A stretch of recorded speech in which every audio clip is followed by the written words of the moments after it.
गणतंत्र दिवस यानी कि रिपब्लिक डे, जो कि 26 जनवरी को मनाया जाता है।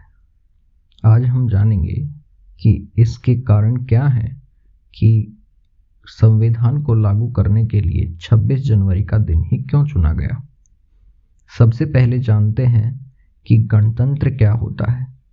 गणतंत्र यानी कि रिपब्लिक उस देश को बोला जाता है जिस देश के राष्ट्राध्यक्ष हेड ऑफ द स्टेट को चुना जाता है प्रत्यक्ष या अप्रत्यक्ष रूप से उसी देश के लोगों के द्वारा,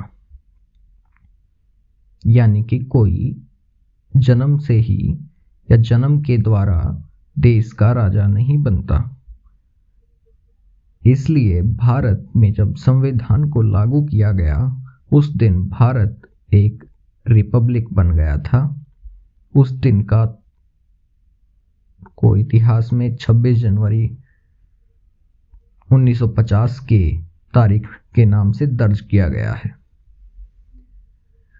अब 26 जनवरी का ही दिन ऐसे ही चुन लिया गया था या फिर इसके पीछे कोई ऐतिहासिक कारण था। 26 जनवरी को चुनने के पीछे एक बहुत ही महत्वपूर्ण ऐतिहासिक कारण था।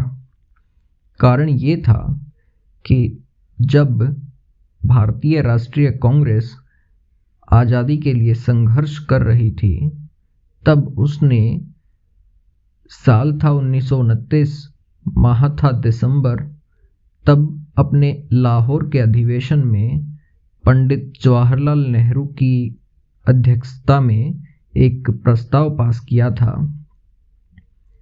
वो प्रस्ताव था कि 26 जनवरी 1930 से पूरे देश में स्वतंत्रता दिवस मनाया जाएगा और उसके बाद प्रति वर्ष देश में 26 जनवरी को स्वतंत्रता दिवस मनाया जाने लगा। जब 1947 में भारत आज़ाद हो गया तो वो तारीख थी 15 अगस्त।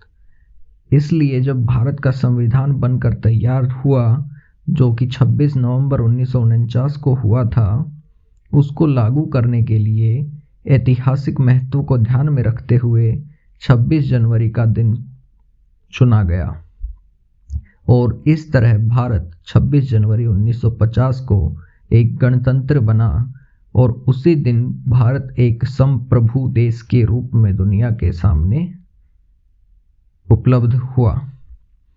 उत्पन्न हुआ, यानी कि सॉवरन नेशन। भारत एक संप्रभुता संपन्न देश, जो कि भारत गणराज्य के नाम से दुनिया भर में जाना जाता है।